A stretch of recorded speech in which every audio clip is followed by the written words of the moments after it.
Les derniers préparatifs à Cannes avant l'ouverture ce mardi du plus célèbre des festivals dédiés au 7e art. 21 films sont en compétition pour cette 75e édition qui verra défiler sur le célèbre tapis rouge de nombreuses stars du cinéma. Ce festival de Cannes se déroule dans un contexte international particulièrement sensible.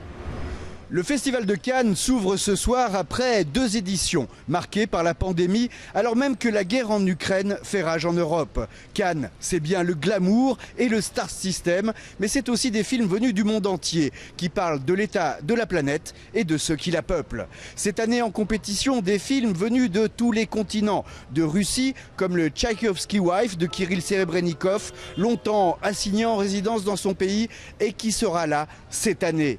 D'Amérique, avec notamment le dernier Cronenberg, Crimes of the Future, avec Kristen Stewart et Léa Seydoux dans un futur glaçant et monstrueux. Et bien sûr l'Europe, avec une belle représentation et pas moins de 14 films venus de France, d'Italie, d'Espagne, de Belgique, de Roumanie ou encore de Suède. Une palme d'or d'honneur sera remise à Forest Whitaker pour sa carrière incroyable d'acteur, mais aussi de producteur engagé, puisqu'il vient sur la croisette accompagné de son documentaire sur le Soudan, For the Sake of Peace.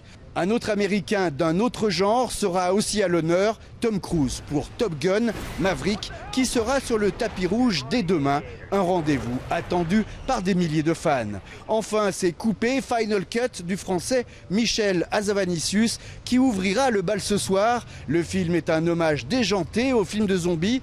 Il devait s'appeler Z, mais au regard de cette lettre funeste utilisée par l'armée russe, le réalisateur a préféré changer de titre pour éviter toute confusion. Cinéma et politique ne sont donc jamais bien loin, et c'est aussi ça l'importance de Cannes. Au Palais des Festivals, Frédéric Ponsard pour Euronews.